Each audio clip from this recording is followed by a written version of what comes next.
Shalom, saya Silent Budi. Saya itu artinya baik, lan itu plus, dan budi itu berbudi luhur. Jadi menurut orang-orang sih, saya orang yang sangat baik dan berbudi luhur. Itu harapannya. Hari ini saya akan berbicara tentang iman Katolik, dan sebetulnya saya bukan pastor, saya seorang guru. Saya mengajar fisika, kimia, dan matematika. Di samping itu saya juga sebagai prodiakon, katekis. Kemudian satu lagi pekerjaan yang paling saya banggakan adalah sebagai kaipang. Kaipang itu pengemis. Jadi saya mengemis kemana-mana untuk mendapatkan sesuatu, kemudian saya bagikan lagi ke orang-orang miskin. Oke. Saya pertama hari ini saya akan berbicara tentang Kristianitas. Apa itu Christianity? Christianity, orang-orang Kristen adalah orang yang mengadakan suatu persetujuan dengan Yesus sebagai Allahnya, Allah Tritunggal. Kemudian ada satu kesepakatan bahwa semua orang yang percaya kepada Yesus akan diselamatkan, dan semua orang yang diserahkan Bapa kepada Yesus tidak akan pernah, jangan sampai ada satupun yang hilang. Allah itu intinya adalah sebuah misteri yang tidak bisa dijangkau oleh siapapun juga. Orang sepintar apapun juga, dia tidak bisa memahami Allah. Jadi tidak heran kalau ada agama-agama yang menolak Kristus sebagai Allah. Allah Tritunggal itu suatu hal yang sangat sulit untuk diselami. Nah, apa tujuannya Yesus datang ke dunia? Jadi di sini orang-orang Kristen, orang-orang Katolik, ya, terutama saya sebagai Katolik, saya akan berbicara tentang Katolik saja. Nah, teologi mistik itu diarahkan adalah suatu jiwa manusia dituntun oleh Allah untuk menjadi satu dengan Allah. Jadi manusia menurut Monsignor Fulton Sheen adalah berada di tengah-tengah antara daging dan roh, antara hewan dengan malaikat. Nah, kalau seluruh hidup manusia itu dipakai untuk mengejar materi, kedagingan, maka dikatakan dia itu ya hidup dalam daging lah, seperti itu. Nah, bagaimana kemudian prosesnya dari daging ini kita dituntun masuk ke dalam suatu misteri yang gelap sekali, kehidupan yang sangat gelap, untuk dijadikan ilahi, menjadi bagian yang tidak terpisahkan dari kealahan Kristus.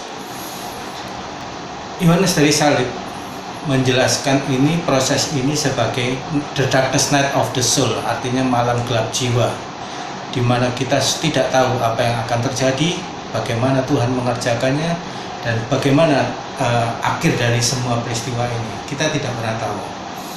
Dan beberapa yang dikatakan oleh Yesus bahwa aku tidak akan memberi tanda apapun kecuali tanda Nabi Yunus. Artinya bahwa kita ini harus dimasukkan dulu ke dalam perut ikan, tanda petik ya, perut ikan selama 3 hari, dan begitu kita keluar dari perut ikan, kita menjadi sesuatu yang sangat berbeda, sama sekali baru. Jadi proses ini suatu proses yang sangat aneh, sangat misteri. Yesus itu memang suatu misteri, Allah itu suatu misteri yang tidak bisa kita jangkau dengan akal budi. Jadi seperti Nikodemus misalkan, Dia bertanya kepada Yesus, bagaimana aku memperoleh keselamatan? Yesus mengatakan, kalau kamu tidak dilahirkan lagi dalam air dan roh, maka kamu tidak bisa masuk dalam kerajaan surga. Nikodemus heran, bagaimana mungkin aku yang sudah setua ini harus dilahirkan lagi? Itulah salah satu dari misteri-misteri kita. Bagaimana proses dari ke daging yang kita hanya sepenuhnya dikuasai oleh dosa, kemudian kita menjadi ilahi. Ini yang dialami oleh orang-orang Kristen, orang-orang Katolik umumnya. Jadi kita masuk ke dalam satu kontemplasi, masuk ke dalam suatu keheningan, dan dimasukkan ke dalam perut ikan seperti Nabi Yunus, lalu kita diubah segala-galanya sesuai dengan apa yang dikatakan oleh Kristus, bahwa kalau kamu tidak menyangkal diri, memikul salib dan mengikuti aku, maka sekali-kali kamu tidak akan pernah menjadi muridku. Itulah yang diajarkan oleh Kristus. Jadi itulah proses hidup kita seutuhnya, seluruhnya, dan kita pun menjadi suatu misteri. Manusia itu sebetulnya adalah suatu misteri. Jadi kenapa kok kita mempersulit diri sendiri? Kenapa kita tidak mempermudah aja menjadi Allah yang bisa dipahami? Allah yang bisa difahami oleh akal budi itu bukan Allah. Jadi itu adalah proses mereduksi, memanipulasi Allah, sehingga Allah itu sesuai dengan gambaran kita, dan itu bagi Tuhan adalah suatu dosa besar. Itu manipulasi Allah. Jadi bukan kita yang menuruti kehendak Allah, tetapi Allah kita jadikan sesuai dengan gambaran kita. Itu berhala. Lalu siapa yang berkuasa? Akhirnya kita yang menjadi penguasanya, bukan Allah lagi. Nah, tidak perlu kita harus mengikuti kemauan manusia, seperti pertanyaan-pertanyaan banyak sekali yang menolak Yesus sebagai Allah. It's okay, nggak apa-apa. Itu proses manusia. Siapa yang rugi? Dia sendiri. Dan Yesus mengatakan, kalau kamu menghina Yesus sebagai anak manusia, bisa diampuni. Menghina Allah Bapa bisa diampuni, tetapi menghina Roh Kudus, dosamu tetap. Di dunia ini tetap, di akhirat juga tetap. Kamu tidak bisa diampuni di dunia ini dan di akhirat nanti. Nah, dosa menghina Roh Kudus itu apa? Dosa menghina Roh Kudus yang dikerjakan oleh Roh Kudus itu hanya untuk membawa manusia kepada Yesus. Ini loh, Yesus Allah yang menjadi manusia, dan Dia yang akan mengerjakan proses di mana kamu sebagai daging dijadikan ilahi, menjadi bagian yang tidak terpisahkan, sehingga kamu bisa kembali lagi ke surga. Tanpa itu kamu tidak bisa kembali ke surga. Jadi sekarang kita tahu kenapa Yesus harus datang ke dunia. Seandainya hanya ada Allah Bapa saja, tidak ada Allah Roh Kudus, tidak ada Allah Putra, anak manusia, maka semua proses penyelamatan umat manusia ini tidak bisa terlaksana. Penciptaan itu dilakukan oleh 3 pribadi, satu Allah, 3 pribadi, Allah Bapa, Allah Putra, dan Allah Roh Kudus. Tanpa semuanya terlibat di dalamnya, tidak ada satu, maka tidak ada yang bisa dilakukan. Misalkan begini, penebusan umat manusia, maka Kristus harus disalibkan untuk menebus kita. Kemudian Kristus harus menunjukkan jalan. Jika kamu tidak makan tubuhku dan tidak minum darahku, maka kamu tidak akan pernah sampai kepada Bapa. Kamu tidak akan pernah masuk ke surga. Ini suatu misteri juga. Misteri yang pada saat Yesus mengatakan seperti itu, banyak sekali murid-muridnya yang marah dan kecewa dengan Yesus. Kemudian mereka meninggalkan Yesus. Dia tidak mau lagi. Dia mengatakan Yesus itu orang gila. Bagaimana mungkin kita harus masuk memakan tubuh dan meminum darahnya? Yang dimaksudkan itu adalah perayaan Ekaristi. Dan Ekaristi itu pun juga suatu misteri. Bagaimana mungkin roti dan anggur dijadikan tubuh dan darah? Semua itu misteri dan kita tidak bisa menyelami itu. Sepandai apapun, sejenius apapun kita tidak mungkin bisa memahami misteri Tuhan. Jadi kalau ada orang yang menolak kealahan Kristus, ya itu wajar, sudah layak dan sepantasnya. Karena di zaman Yesus masih hidup pun ada begitu banyak orang yang meninggalkan Dia, dan bahkan Yesus harus mati di kayu salib. Kenapa? Karena Dia menyamakan dirinya dengan Allah. Yesus mengatakan, aku tidak ada seorang pun yang sampai kepada yang pernah melihat Allah kecuali orang yang turun dari surga. Yang turun dari surga itu siapa? Allah yang menjadi manusia. Dan itu siapa? Yesus. Maka orang Farisi itu marah sekali dengan perkataan Yesus seperti itu.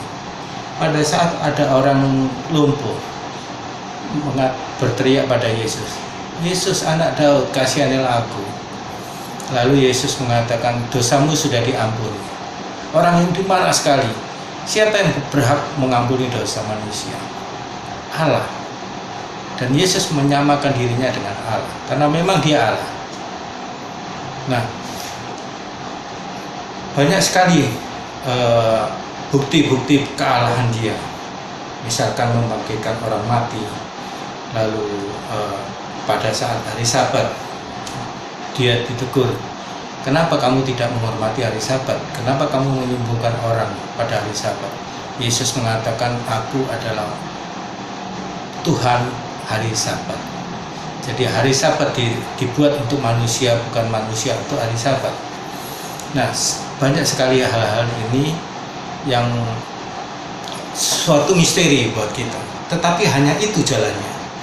Sehingga Yesus mengatakan, akulah jalan kebenaran dan hidup. Tidak ada seorang pun sampai kepada Bapa tanpa melalui aku. Jadi inilah prosesnya Christianity. Proses yang harus dilalui oleh setiap orang Katolik, orang Kristen, untuk bisa sampai kepada Allah, yaitu masuk ke di dalam suatu keheningan, masuk di dalam suatu malam gelap jiwa, masuk ke dalam perut ikan selama 3 hari, di mana kita diubah dalam segala-galanya dari daging menjadi ilahi, menjadi bagian yang tidak terpisahkan. Kita menjadi satu roh dengan Tuhan. Nah, seperti Yesus menjadi Kristus, itu yang harus kita lalui, dan itulah pekerjaan kita selama di dunia ini. Kalau kita menolak mengakui Yesus, maka semua ini tidak akan terlaksana. Akhirnya apa? Akhirnya kita harus terpisah dari Yesus. Jadi,